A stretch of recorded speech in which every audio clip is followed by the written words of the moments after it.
the Break of Dawn, and I am your host, Dawn Paul. Thank you for joining us. Today is Dr. Martin Luther King Jr.'s birthday, and we are going to be talking about race, the justice system, and I could not think of a better group of people. We have Sarah Dozma, who is a criminal defense attorney. We have Joseph Tung, who is an attorney and also a professor at Thurgood Marshall School of Law. We have Sheriff Adrian Garcia and defense attorney Quentin Brooker. So I want to thank you guys. Start talking about the justice system because we've had Ferguson, we've had Mike Brown, we've had all these stories, but I want to start off with you, Sheriff Garcia. I want to be honest here, and I want to take a poll from the audience and just, you know, be honest. How many of us have gotten a little nervous when we see a police car? I mean, you're not doing anything wrong. I'm driving and I'm not riding dirty. I'm not, you know, I don't have anything in the, you know, no open containers. But I'm like, am I doing something, you know? So I just wanted to take a little poll. But Sheriff Garcia, you know, we've seen all these stories. But in your opinion, is it, because some people have said it is the police procedures that aren't in place, but is it the procedures or is it just that police officer who's abusing that procedure? What is it in your opinion?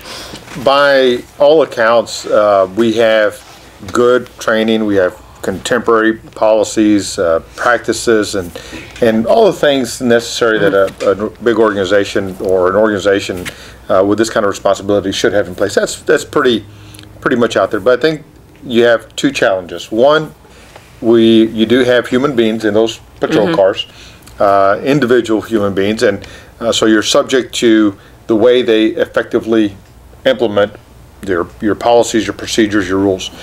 And then secondly, it is a question of leadership. Does leadership hold their personnel accountable? And I think that those are two important elements that when you work to evaluate circumstances, you know, when things do occur, it's not an indictment on the entire law enforcement community. I think all these respective actions and questions result as a result of individuals and whether they carried out their policies and procedures and training the way they should have. And then thirdly, it's what does an organization do when you find failures? And how do you respond to that? Yeah, and I want to pose this question to Sarah and Quentin because they are criminal defense attorneys. And, you know, they've talked before about, but Sarah, talk a little bit about what maybe your clients have dealt with. Well, first, do want to say this comes from a place of respect because I know there are plenty of police officers out there that protect us, and I wouldn't say it's an indictment on all police officers because I have experienced police officers that are great and protect you and help you. But I think we both probably frequently experience police officers that aren't doing everything they need to do. At least we don't feel like they're following or adhering to our constitutional rights. Well, the problem that I see is we're seeing a disproportionate amount of blacks and Latinos being incarcerated. And I think the last numbers that I read were something like 70% of the almost 2.5 million prisoners in this country. And so that's the concern, is that it seems to be unfair policing.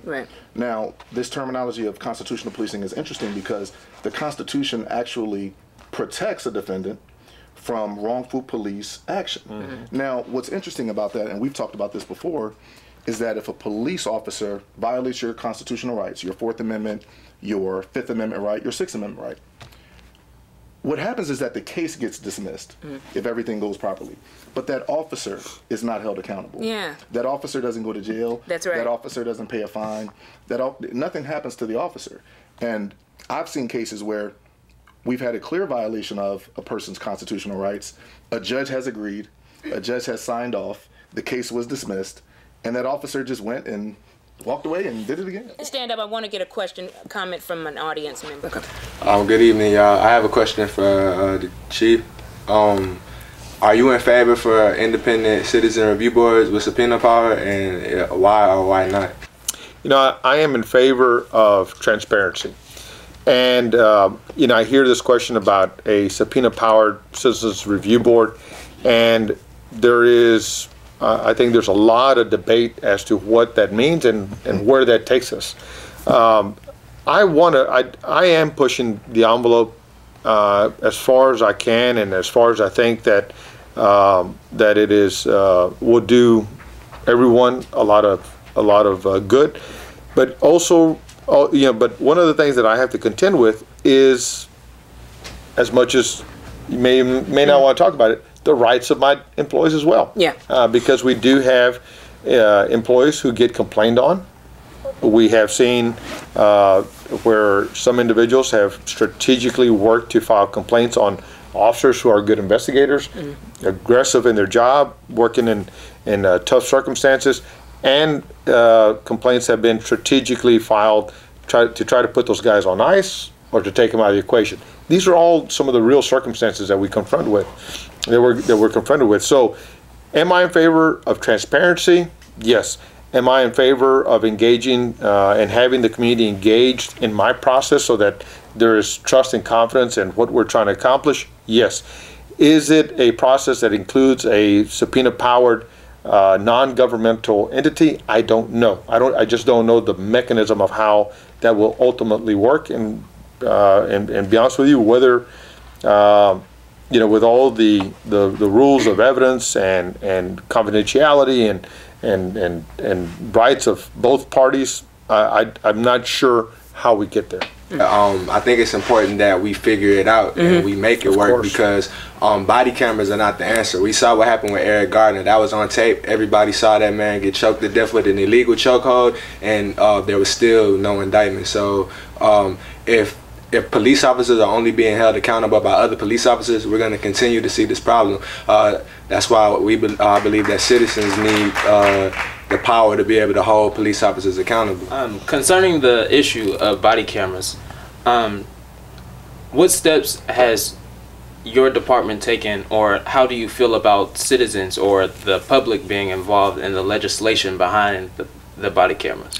I believe in technology. I believe technology has a place. I believe body cams has a place. And I'm proud of the fact that my employees by far support the idea of incorporating body cams into their process. They don't want to be questioned any more than we want to have debate as to what their actions are. So I support it. And I'm working with groups like the Houston Justice Coalition and other groups to develop a community-based policy as to how we're going to use the body cams, so that we all know what the expectations are. We all know what how the technology is going to work, and so I think that kind of process, when you talk about technology like body cams, it gets us further down the road to resolving the question that we had earlier. But I support it, and I applaud the community for advocating for it.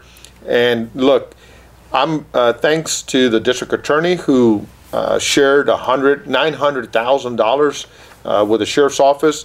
That's going to help me equip every one of my patrol deputies with a body cam. Doesn't equip my entire organization, but at least the individuals who are most apt to be engaged with the public, it's gonna equip them. Had that money not been there, I'd have gotten there later rather than sooner. And so, as the legislature responds to the outcry of the public, the legislature also has to define it as a priority. And if you define it as a priority, you ought to fund it as a priority. Yeah. Don't put it off on the local taxpayers. If this is a statewide issue that we want to resolve, and we want to make sure that you have, justice from state line to state line, then put the money up for it as well. I really appreciate Sheriff Garcia's comments about the logistics of how the police department or the sheriff's department operates, and I appreciate my colleagues' comments on the criminal defense aspect. But I think the aspect that we're missing, which some of our audience members have alluded to, is society's role, because the police can do what they can do, the lawyers can do whatever they can do, but if the grand jury decides not to indict a police officer, those are citizens. Those are people, those are regular individuals. For whatever reason, we can't pick into their brains. We don't know why they decided not to indict a police officer or to indict an individual. We don't know. And so there's a lot of mechanics that work within our criminal justice system that we don't have as much control of. We can't pull a grand jury in here and pull them like we do with Sheriff Garcia. Right. That's number one. Number two is we also don't know what our perception is of that. So whether it's the media, whether it's individuals within society, how we perceive that, because those are the individuals that end up in our grand juries that decide, or our jury panels decide whether or not somebody is guilty or innocent or otherwise. And we don't really have a good grasp of what goes into a regular person's mind. Right. Whether that person's in Florida, whether that person's in Houston, sometimes it results in indictment, sometimes it doesn't result in indictment. Sometimes it's a jury that doesn't look like our peers, it doesn't look like who we are. How is that? I mean, we can blame the district attorney's office, we can blame the police department, the sheriff's department. At some point, it becomes incumbent upon us to take some responsibility for how we view things as a society. I'm sure that you're going to get more into race as a whole. But one of the thoughts that I had coming to the show was the thing that doesn't get talked about a lot recently is the recent assassination of the 2 police officers in New York. Right. The most interesting thing I found about that was you had an African American who decided to shoot 2 police officers because of the concerns he had about race. Mm-hmm. And he shot a Puerto Rican police officer and a Chinese police officer. And that just struck me as very interesting for a lot of reasons as to how race plays a role in our society, that he didn't go around and execute 2 white police officers. He executed 2 police officers of color. I mean, I tend to agree. I think that the issue that we ignore far too much is the issue of race. Right. If you look at the history of the Supreme Court of this country, which is our highest court in the land, and in many cases they define what happens in America. And every state is different. You know, we talked about Ferguson and Mike Brown. You know, that's Missouri.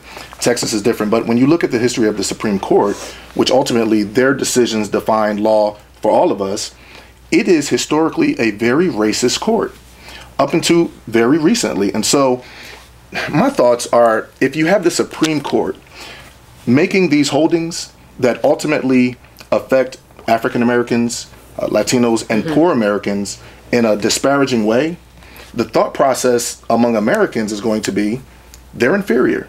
And I could give you examples. I mean, you talk about Plessy versus Ferguson and all of these cases going back. Really, the crux of equal protection and the 14th Amendment, which is supposed to be to protect everyone and to make everyone equal. But there were actual cases that came through where the Supreme Court could have given the 14th Amendment some real teeth, and it chose not to. You know, I find it interesting, even looking at cases going back to the 60s, the Supreme Court struggled to do the right thing in those regards. So when you have the Supreme Court and when you have legislature and when you have leadership telling you that African American lives aren't as important through their actions and through the legislation, that attitude matriculates down to the average law enforcement officer, the average judge, the average lawyer, anyone that is in a position of influence. One thing I noticed is that when I talk to my students, I teach at Wheatley High School. I'm an Algebra 1 math tutor. Okay. And when I speak with my students, I notice some of the students, they don't seem to respect authority, and not just authority, but police officers, and you know, not and let alone their family as well. They say, you know, hey, my mom, you know, we lived in rough times, and I don't really like the police. My mom told me, hey, don't do that. Don't say this to the cop. If you see them, they got to give me respect in order for me to get respect. And I'm like, you have the wrong mentality. You can't grow up just thinking that, hey, I'm gonna do this to a police officer. They are in authority. You are young. Just go ahead. You know, just listen to what they have to say. If we teach our children to, I guess, have this negative, I guess you could say, theme or negative idea towards the police, then that's going to allow them to grow up living in that negative environment. It's a state of mind. So if they think that they're living in bad times, then they will live in bad times. And so my only, I guess you could say, concern is just we have to teach our children to, hey, let's look at the police officers in a different way. Let's look at the whole justice system in a different way. We should give credit where credit is due. Like, we do have integrated schools. We have a black president. We have a mixed panel. So at some point, can we say, yes, this did happen and it's horrible, but we are making substantive steps to get to a better America. But I want to hear solutions. Voting, in my opinion, is a big one. Being an educated voter. Don't vote for somebody just because they went to this school or because they're black or because they look like you. Voting to me it gives you the power. But that's just my opinion. I want to hear, starting with Joseph, we'll go around. What are solutions? So I think fundamental citizenry is minimal requirements. So voting and jury duty are your minimum requirements. My family comes from the People's Republic of China. We don't have that luxury. And you don't have that activism. And so when you can't even take step one of democracy as a part of your DNA, it's really impossible for you to participate in the rest of our democracy. And that includes things like being active in politics, being able to influence those that are in decision, being able to form coalitions, being able to educate yourself, educate others. That all goes away because you can't even participate in step 1 or 2, which includes things like voting and things like jury duty, because you can't be bothered. Yeah. What that does is that in essence gives away the power and your voice and your ability to participate. So once you can't get past that step, it's very difficult to talk about any solutions. But I agree with a lot of the other comments that I think the reason you focus on the strides we've made is not to not pay attention to the history, is to focus on solutions. How were those strides made? Yeah. Right? Were they made through the legal system? Were they made through an all-racist Supreme Court decision that turned race on its head momentarily and then turned it right back on its head? And what did we do about that? How did we get a black president elected? By accident? White guilt? Right? We don't know. And I think when you don't focus on the solutions and the strides that we made in terms of what they represent, not as an ending point, but as a starting point of, look, we made these strides despite our history, or perhaps in spite of our history, or because of our history, then we're doomed to repeat it again. And so I think when you look at those strides and the successes that we've had, there are a blueprint, or at least a partial blueprint, for how to succeed in the future. And I think that's how you look at solutions. How were these folks successful? I like that, yeah. So I agree with those things. In terms of the justice system, I think that part of the problem that we were discussing here today is the issues with the police officers and they're not doing what we think they should be doing. I think that something that would help that situation is taking it out of the prosecutors' hands that work with them. Yeah. And that really didn't come up. But when you're talking about, like in Ferguson, you're attempting to thwart an indictment, that prosecutor attempting to thwart an indictment for Darren Wilson, I think that is an issue, and taking it out of that prosecutor's hands I think is important. And I think not just a special prosecutor that comes into that same environment, but it being a federally prosecuted situation. So if you do something like that, it's handled by federal prosecutors separate from you, that don't deal with you every day, that don't have anything to do with you.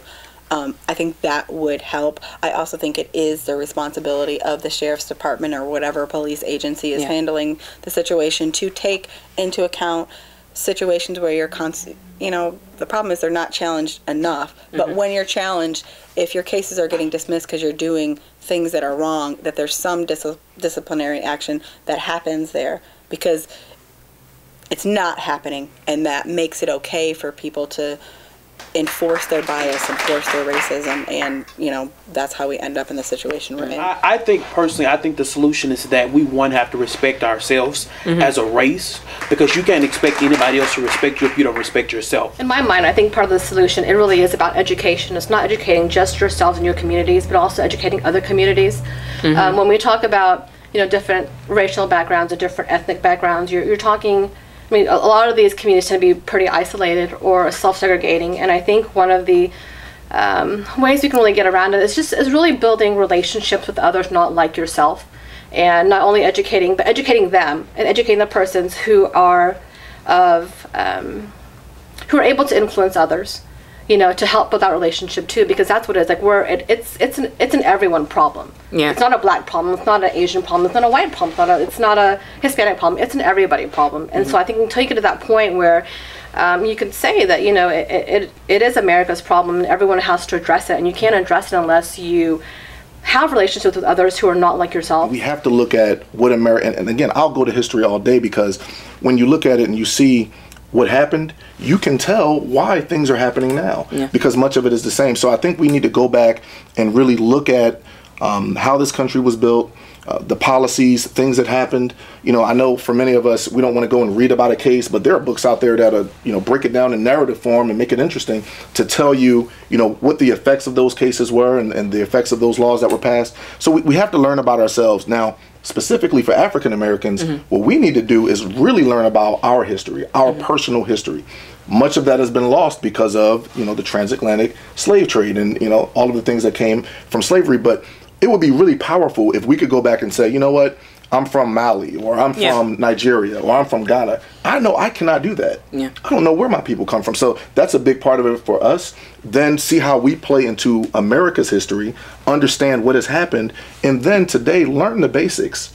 You know, I like what you know what he said about just basic citizenship. You know, how to vote, who to vote for, and ironically, local elections will have a greater impact on your everyday life than a presidential election. Right. I mean, in Texas, we vote our judges in. Yeah. So you can literally put me on the bench or Sarah on the bench if you wanted to. We need to understand. So learning about ourselves, learning about our history, not ignoring our history, and taking the basic steps on what it takes to be a good citizen and be involved in the process. I want to thank you for watching. The 3 best legal minds in the world: Sarah Dozma, Joseph Tung, Quentin Brooker. Thank you, and the best audience in the world. Give yourselves a hand. Y'all were awesome.